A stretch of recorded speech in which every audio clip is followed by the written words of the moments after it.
So there's no doubt that if you've searched up webcams here on YouTube, you've run across this one. It's the Yolocam S3, and it's been making the rounds since late last year, with people calling it the best webcam on the market, others saying it rivals mirrorless cameras, and some even going so far as saying you don't need a mirrorless camera. All you need is this guy right here. Look, this video is not sponsored. I purchased this with my own money, and the intent of this video is to kind of answer those questions. Is it really the best webcam out there on the market today? And can it replace a mirrorless camera? The first portion of this video is being filmed on my Sony a6600 with the Sigma lens. I'll have chapters so you can skip around. The second half is going to be all the samples coming out of this. For my use case, I'm using it on my Mac Studio, but also in a scenario where I want to connect it directly to my Rodecaster video. Now, it's worth mentioning before I get into answering those couple of questions that this camera outputs up to 4K 30. It can do 1080p 60, which is important for me because popping it through my Rodecaster video, it's only going to accept 1080p 60 at its highest.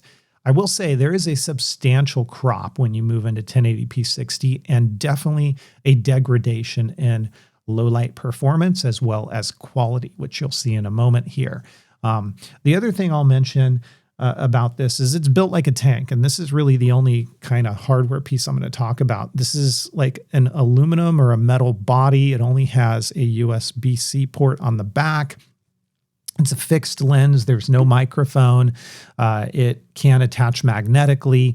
I mean, it's solid. It's probably the most solid built webcam that I've gotten my hands on. So let's get to answering those questions. Is it the best webcam on the market at the time of this video? And I would probably say yes. It really does a phenomenal job. And here's all of the howevers. Low light performance is not good on this camera. I don't care what people say about the sensor. I've tested it. You're going to see it in a minute. It does not hold up to mirrorless cameras in low light. It just doesn't. And I'm talking about my Sony a6600. I'm talking about my Sony ZV-1, even the Sony ZV-1F, which I would say if you can save up a couple $100 more, and you want to use that as a webcam and you don't mind having a couple extra cables, that's the way to go. Again, I'll show you samples in a moment. But I mean, this excels in natural daylight in well-lit rooms. But aside from that, it starts to weaken. It doesn't have a microphone, not a big deal for most of us. So then who is it for? In my opinion, this camera is for people who are in a lot of meetings online and they don't want to use their Mac camera or their PC camera. They want to have a step up, and maybe they don't want to go the Sony, Canon, whatever route that requires a few extra cables and batteries and stuff. Then yeah, I can see this being a use case. It's a stretch to say you use it as a top-down product camera video. Its autofocus is good enough. I'm going to show that to you later in this video as well. But again, I think you're better off saving a couple $100 more and investing in something like a Sony ZV-1F or even a Sony ZV-1 to get better quality, faster autofocus, and more control on your camera. Because while this webcam has a lot of controls that you can use via software, if you pop it into something like a Rodecaster video like I've done, you lose all those controls. The only way to control it is to do it in software and then pop it in the Rodecaster video. So you're losing that.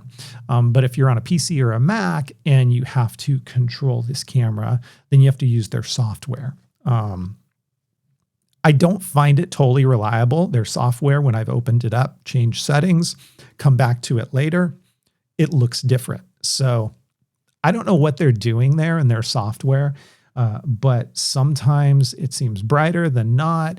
We'll get into that in a minute here. So, simple question. Best webcam on the market today? Probably. Can it replace mirrorless cameras, or should you get this instead of a mirrorless camera? Absolutely not. No way. I don't care what people are saying.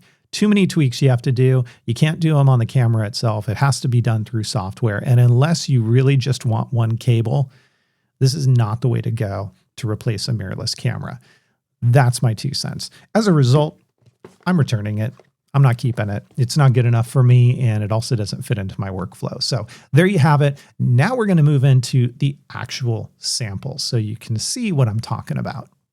So this is the Yolocam S3 that's connected to my Mac Studio, and you can see the software that basically it's utilizing. Now, I do want to say this is ultimately being captured in 4K, but the video you're watching is 1080p 60. But even then, YouTube does some compression, so you're not seeing the full gist of what the camera can produce. And I will say that at 16:9, 30 frames per second, it's a pretty nice image, probably one of the best that I've seen on a webcam. Now, as you'll notice, we've got some image settings here that you can change around. There's warm colors for Canon, fair tone, and cool for Sony. I'm not going to get into all of these things. You have vignette correction, so you can kind of, I think it's HDR maybe. It brightens things up. I leave that off.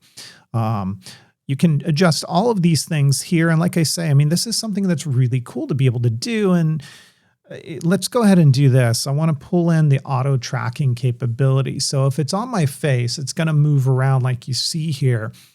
It can still focus in on objects as long as you kind of get your face out of the way, and it takes a little bit longer, as you can see there.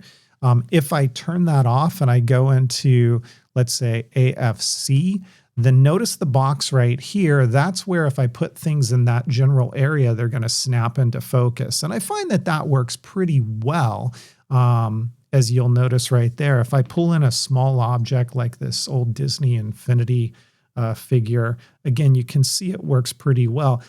The kind of disclaimer there is it works pretty well in well-lit rooms. Now, if you're going to do a lot of product stuff, then AFC is probably the way to go. But if you're in a lot of meetings, then you're going to want to have it on your face to stay in focus. Now with zoom, you can zoom in and out here.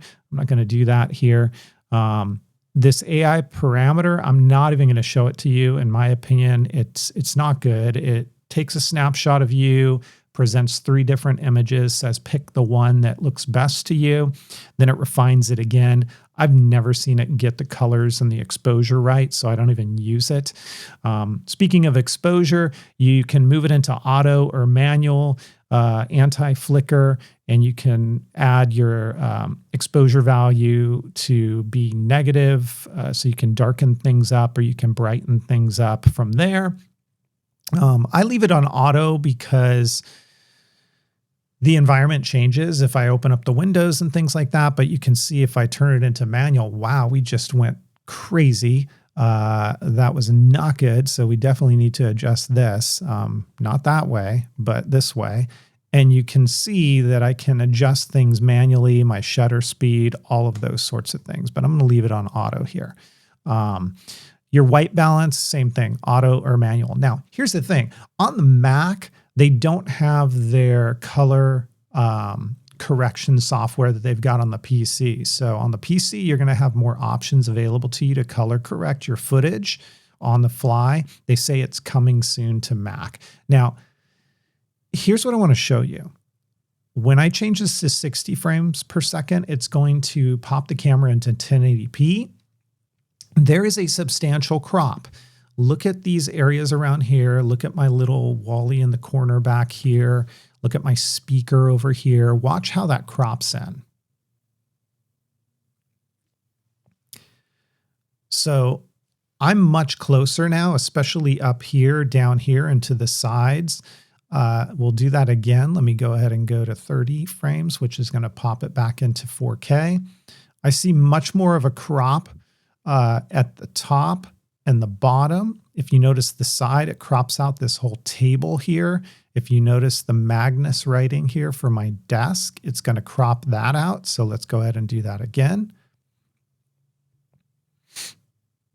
So you can't even see the desk for the most part. So that's a substantial crop. And the reason why that becomes important to me is because when I pop this into my Rodecaster video, which can only accept a 1080p 60 signal at most, this is what I'm going to get. and it's just not all that ideal. So next up, I'm going to pop this back down to 30, and we're going to kind of do this back and forth. I want to show you what happens if I turn off my studio lights. So we'll start by turning off this guy. The next thing we're going to do is by turning off my other light here. And it's still not bad per se, but I do want to compare it to, let's say, my main camera here, and you can see the difference, right? So still holding up fairly well, but color-wise and whatnot, I mean, there is a difference there. Now, if we move this into 60, which is 1080p, you can see what that's going to look like. And then as we kind of go back and forth here, there you go. So let's go ahead and pop this back down to 30, which is the 4K resolution. And now what I'm going to do is I'm going to close my windows so we can go to complete darkness. And I'll show you what that looks like. Now, I'm not going to spend a lot of time here doing this, but nobody should be doing this. I mean, you shouldn't shoot in a completely dark room with no lights, but you can see the potato quality here. It's horrible. And even the focus capability, it loses. Now, if I move over to my other camera right here, my Sony, it looks okay. I mean, again, nobody should really be doing this. But what I do want to show you is a comparison to my Sony ZV-1F, which is definitely more affordable, a couple $100 more, especially if you buy an open box like I did at Best Buy, to this camera. So let's go ahead and take a look at that one. And so here is the Sony ZV-1F, and you can see, I mean, even the Sony ZV-1F looks better in no light whatsoever. But let's go ahead and go back to, let's say, my main camera. I am going to turn on my one studio light. So let's get that guy on. And then let me go ahead and turn on my other studio light. And we'll turn that one on. And let me do some adjustments here because we're pretty bright. Okay, so now I have my windows closed. I have two studio lights on in here. This is the Sony a6600 with the Sigma lens. Let's go ahead and take a look at the Sony ZV-1F, which is right over here.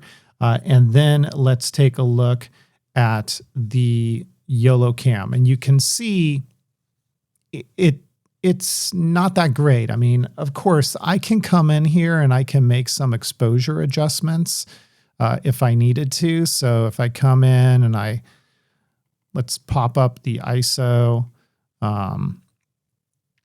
and we've got the shutter speed that we can adjust. I mean, you can play around with this and try to get it better. And I can adjust this even further down if I wanted. But I guess the point I'm trying to make here is that it's not as easy as you're led to believe when you watch these videos on YouTube in the low light performance. And if I come back and I show you, and let me make it fair here. I'm going to do AFC, and I show you, you can see the grain. And you can even see it focus hunt because it's darker when I try to do something like this. If I pull in a figure, it focus hunts and it's a bit grainy. Now, if I switch that over to, let's say, this camera, it's better, in my opinion. I mean, smaller objects like this are always going to be kind of tough, but it's a lot better. And then if I go even to my ZV-1F and I do the same thing, let me reach on over my mic. Same thing, it's a lot better. And let's do this.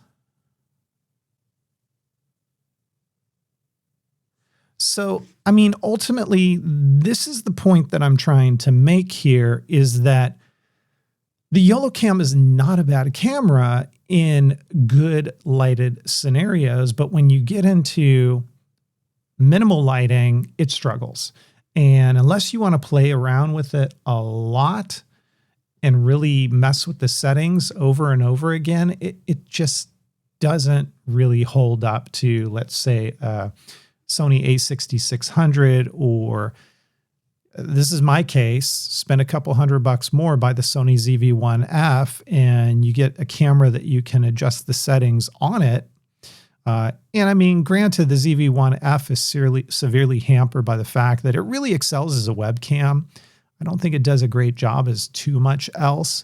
But for a couple $100 more over the Yolocam, I think you're getting a better deal. So that's it. I mean, if you've stuck around for this whole video, thank you. I appreciate it. I know this hasn't been a real structured format. I mean, I just wanted to kind of come in here and talk about the Yolocam S3 because I've seen so many videos on it claiming that it is the best thing out there. And while it's a really strong contender, I don't want people thinking they can replace their mirrorless cameras with it, or even should purchase this over a mirrorless camera, because that's just wrong. It really is. I mean, in daylight, like you see right here, it works really well, but it's not going to hold a candle to a mirrorless camera. And so that's really what I wanted to say. If you can spend a couple $100 more, save up for something like the Sony ZV-1F that I've shown you in some of the samples here. And I didn't even tweak the settings on my Sony ZV-1F. I mean, if I did that, it'd be even better. So, there you have it. I mean, that's my thoughts, my 2 cents on the Yolocam S3. It's a great little webcam, probably the best on the market, at least as of now, but it's not going to be replacing your mirrorless cameras anytime soon. So let me know what you guys think in the comments down below. I would love to hear them. Thanks for watching. Be sure to give it a thumbs up. Don't forget to hit subscribe for even more content. And take care, everybody, and have fun.